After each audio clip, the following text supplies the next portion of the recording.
بسم اللہ الرحمن الرحیم۔ کیا بیوی کا سارا بدن چومنا بالکل برہنہ ہو کر مباشرت کرنا جائز ہے؟ سوال یہاں پر ایک سوال ہے کہ ایک نوجوان نے ایک سوال کیا ہے کہ الحمدللہ ایک نوجوان شہوت والے گناہوں سے بچتا ہے، نہ زنا کرتا ہے اور نہ ہی کسی دوسرے طریقے سے اپنی خواہش پوری کرتا ہے،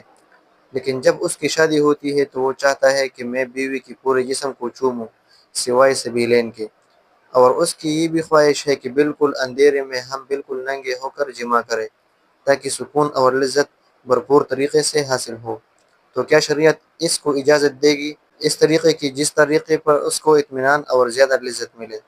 تو اس کا جواب یہ ہے کہ صورت مسئولہ میں مذکورہ نوجوان کے لیے اپنی بیوی سے سوال میں ذکر کردہ طریقے کے مطابق جنسی تسکین حاصل کرنے کی شرعاً گنجائش ہے، اور روشنی اور اندھیرے میں میاں بیوی کا بالکل برہنہ بے لباس ہونا فی نفسہ ہی جائز تو ہے،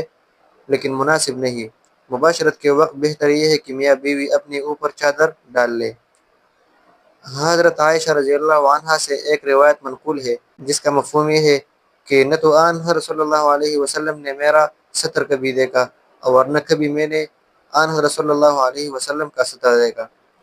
اس روایت سے معلوم ہوا کہ اگرچہ شوہر اور بیوی ایک دوسرے کا ستر دیکھ سکتے ہیں، لیکن آداب زندگی اور شرم و حیا کا انتہائی درجہ یہی ہے کہ شوہر اور بیوی بھی آپس میں ایک دوسرے کا ستر نہ دیکھیں۔ قرآن کریم میں ارشاد باری ہے، نساؤکم حرث لکم فأتوا حرثکم انا شئتم وقدموا لانفسکم واتقوا اللہ واعلموا انکم ملاقوہ وبشر المؤمنین۔ اس آیت مبارکہ کا ترجمہ یہ ہے، تمہاری عورتیں تمہاری کھیتی ہے، سو جاؤ اپنی کھیتی میں جہاں سے چاہو، اور آگے کی تدبیر کرو اپنے واسطے، اور ڈرتے رہو اللہ سے، اور جان رکھو کہ تم کو اس سے ملنا ہے، اور خوشخبری سننا ایمان والوں کو۔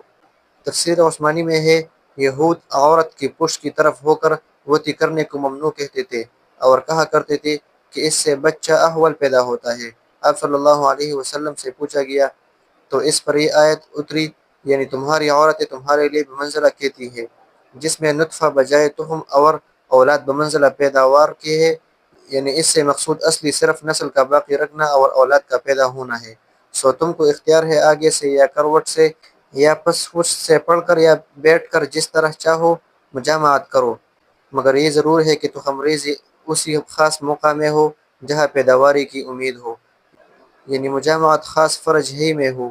لواطت ہرگز نہ ہو۔ یہود کا خیال غلط ہے کہ اس سے بچہ احول پیدا ہوتا ہے۔